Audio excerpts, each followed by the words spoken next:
Well, hello there. Once again, it's time for the golden age of DC Comics, 365 days, where I take this beloved hardcover coffee table book given to me by one of my best friends about 2 decades ago. It's been surfing my coffee table ever since, and it is a great source of comic book shop style conversation that we used to have back in the comic book shops, and I thought I'd share it with you here today with us.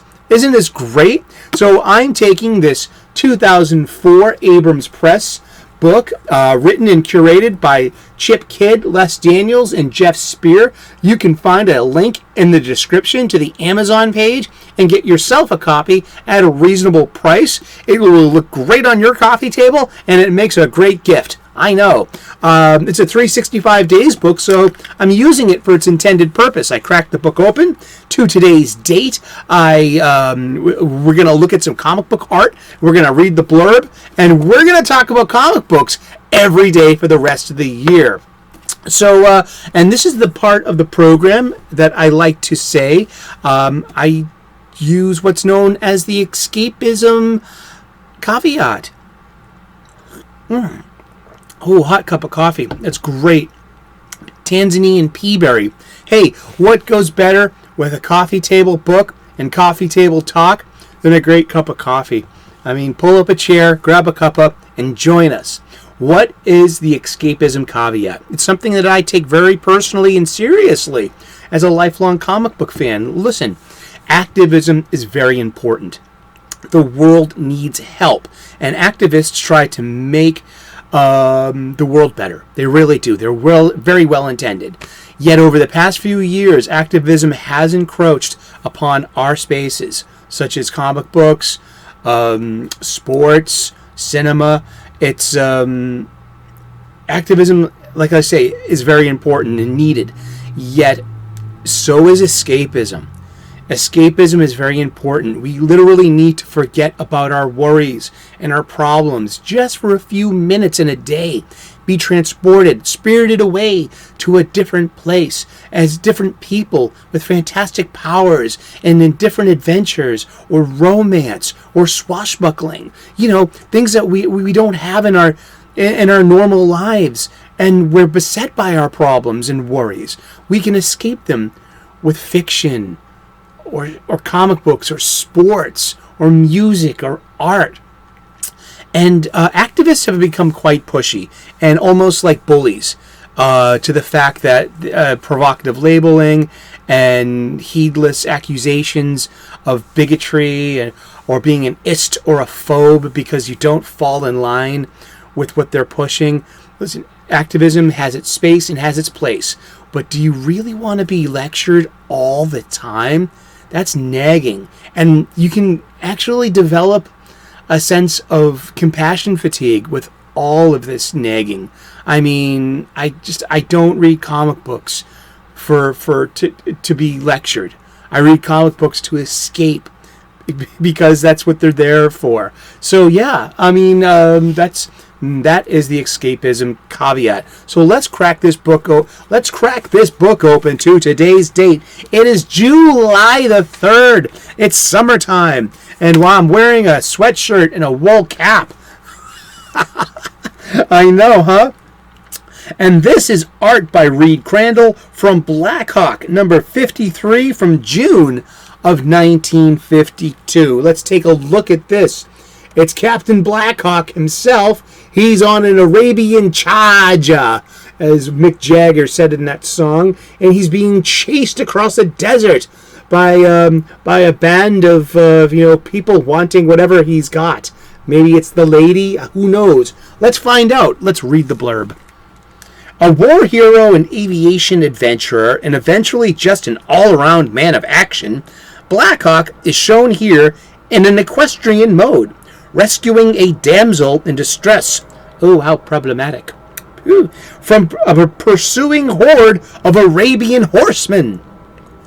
This story also features a reanimated mummy that turns out to be only a robot, as if a mechanical man so exquisitely articulated were an insignificant feat. Still, artist Reed Crandall, who combined bold anatomy with delicate detail, was often the main attraction of the series, which began at Quality Comics but was later published by DC. The character was created by Chuck Quierdera. Yeah, let's take a look at him once again. That's Captain Blackhawk. Now, about this time, superhero stories are on the decline. Westerns and horror comics are on would it be the incline? Would be on their way up. And so we've got a combination of a bit of everything. Horses and swashbuckling and horse chases, which are part and parcel with westerns and the posses. And I also I also looked this up. The famous movie Lawrence of Arabia will not take place for 10 more years. So this predates Lawrence of Arabia. It's Black Hawk of Arabia. Ain't that funny? But yeah, so let's read a little bit about Black Hawk and about Quality Comics, because this is why I love to do this show. It makes me research things, and then we talk about the golden age of DC Comics. We talk about the golden age of comics, but Quality Comics was a competitor to DC Comics and or National Publications, and they eventually got bought out. So let's read about Black Hawk a little bit from the wiki. Black Hawk is the eponymous fictional character of the long-running comic book series Black Hawk, first published by Quality Comics and later by DC Comics. First appeared in Military Comics #1. A mysterious man known as Black Hawk, the Black Hawks, or more formally, the Black Hawk Squadron, were a small team of World War II-era ace pilots of varied nationalities, each typically known under a single name, either their given name or a surname. And, let's see. Yeah, and they were acquired by DC Comics, and there was eventually a Lady Black Hawk, too. And Lady Black Hawk actually has a bit of a more modern relevance than anyone else from this comic. She was the pilot of the Birds of Prey.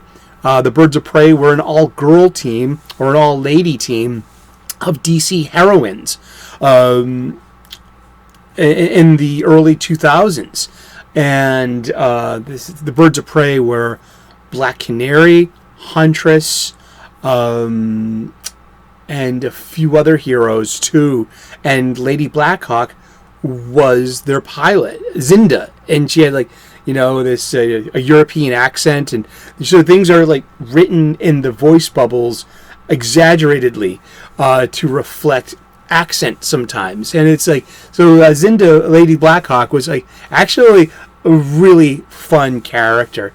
And Quality Comics was a publishing company that operated between 1937 to 1956, and they had a lot of titles such as Black Hawk, Feature Comics, GI Combat, one of my favorite comics in the 70s growing up, Heartthrobs, Military Comics / Modern Comics, Plastic Man, Police Comics, Smash Comics, and Will Eisner's The Spirit, which I never got into. But that's the best thing about comic books. If you haven't got into it yet, it's always waiting for you, and it's gonna be new to you because that's the nature of it. I've yet to read this.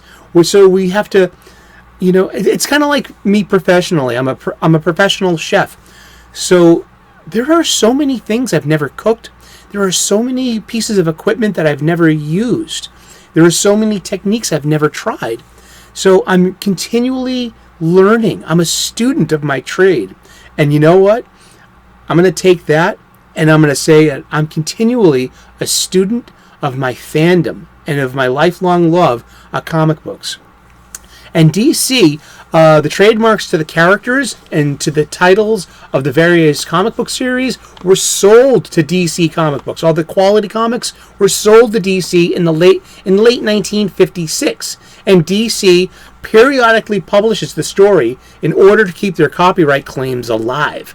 So DC, so this is how quality comics are part of the DC comic books universe. So before 1985, in the monumental crossover series, Crisis on Infinite Earths, everything from the quality comics happened on two multiverse Earths, Earth Quality and Earth X. Earth X was where the freedom fighters fought the Nazis, because the Nazis won World War II, and up until and there was going on, and World War II was continuing on until 1973. So after Crisis on Infinite Earths, DC done away with the multiverse and collapsed everything into one universe and into one Earth, and everyone got a new origin. And it was a publishing initiative to get more readers, to get new readers. And this is why there's always a constant tinkering with the original stories, yet somehow it's like it's a trend cycle. They tinker with stories, and then eventually it returns to form. And that seems to be the cycle of being a comic book fan. And you know what? We've been talking about the golden age of DC Comics, and we're going to talk about comic books every day for the rest of the year. So tune in tomorrow, 3 p.m. U.S. Eastern, and we'll find out who we're talking about when we turn the page tomorrow. Please like and subscribe. I would love to earn your subscription. Turn on those notifications. Leave a comment. Be part of this comic book shop style conversation. Yes, join us, please. We make daily content. I talk about cooking. I'm a professional chef. I talk about spirituality and gratitude and how it can impact your life. I'm an ordained minister, an amateur theologian, a spiritual guy. Hashtag lighten up. It's about enlightenment and how a little enlightenment can improve your daily existence. So yeah, that's all we got for today. Thank you so much for tuning in. Namaste. Good luck. God bless. And we will see you again tomorrow. Cheers. Bye-bye.